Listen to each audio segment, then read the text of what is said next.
everybody. Sorry that I was MIA last week.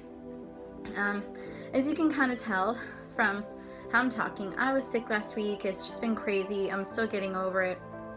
But I'm finally well enough to talk in this video. So today I'm going to talk about Weathering with You, which was made by Makoto Shinkai, who made one of my favorite movies in the entire world, Your Name.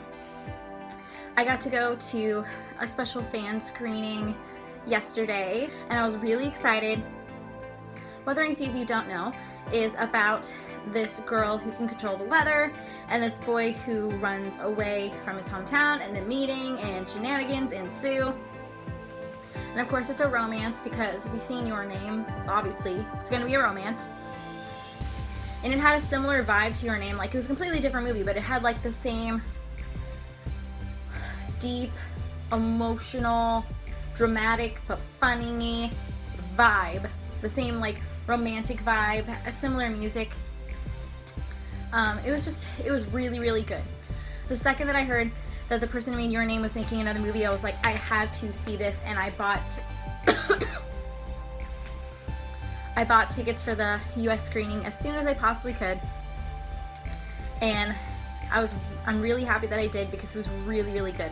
The art, direction, and animation was absolutely gorgeous, especially like the nature shots and like the rain and all that. I love rain aesthetic in anything, especially anime related, and it looked almost real. Like, that's how good the animation was. And all the characters are really great. I loved Suga, who is this older guy that the main character Hodaka works for and becomes friends with. And it's just, all the characters were really, really great. Hodaka is the boy who runs away from home. Hina is the girl who can control the weather. Suga is his boss, and then Natsumi is another person that works for the place that Hodaka works at. And it's just really cool. Like, and you got to see like a lot of Tokyo, and they did a really good job at making it really, really look like Tokyo and have the Tokyo vibe. And there's some places in the anime, there's some places in the movie that like I recognize, like Tokyo landscapes and stuff like that. And the animation was just gorgeous. Like the animation of like the wet grass and just like all of it, it looked so real and so good. And the acting was just amazing. Like, I ended up seeing it in English, because when I bought tickets at the time, I didn't realize that the two different show times were subbed and dubbed. But it's totally fine. Like, I normally prefer subbed and things, but when I watched Your Name like a long time ago, it was before I was really into anime, so I watched dub stuff, and the dub was really good for that. So I wasn't upset when I found out that I was seeing that there was a subbed and I ended up seeing dubbed, because I knew that it was going to be good, because the director of these movies always does a really good job with the dubs. And I wasn't wrong. Like, it was really, really good. Like, Alison Brie was Natsumi, and I love Alison Brie, and Lee Pace was Suga. I'm not really familiar with the English voice actors for Hodaka and Hina, but they all did a really, really good job. And the whole tying back to kind of like goddesses and nature and religion was really, really good. Like, I love how anime movies and all that stuff does a really good job at tying the Japanese religions into the story in a really natural, fun way.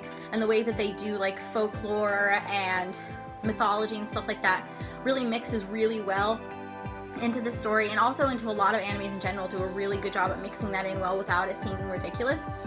And yeah, all the lore behind like the weather goddess and all those things and was really good, and the twists and turns, and the characters had great chemistry, and they didn't like force the romance, which is really nice, because there are some animes where it's like, this is the main girl, this is the main guy, they're going to be together whether you like it or not, and we're going to force it. But this did a really good job at making it feel natural, and they naturally run into each other in a way that makes sense, and they did a really good job with the romance and not feeling like it was in your face. and it was plenty sad, because if you've seen Your Name, it's plenty sad too. And I'm a sucker for a tearjerker romance. It was just overall, it was really, really good. There's a manga coming out of it that I'm really want to get and read. And I definitely want to read the manga for Your Name. So if you loved Your Name, you will love this. Even if you didn't see Your Name, you don't need to see Your Name before you see this, because they're not like the same characters or anything. But it's a gorgeous movie. If you love gorgeous animation and romance and touching emotional moments, then you really need to see it. I think that there's several US showings still going on, so if you missed like the early fan screenings, there's still a chance for you to see it, and I highly encourage you to do so. Now next week I am going to be filming the Tokyo Treat Box unboxing for January, and then after that I'm going to be reviewing Ouran High School Host Club, and then after that Angel Beats, and then after that Orange, because I've watched like 3 animes since I last did an anime review, because they were all like one season one-off animes, which are really easy to get through. So I'm a little behind in the reviews, but I will catch up eventually, and I will see you next weekend.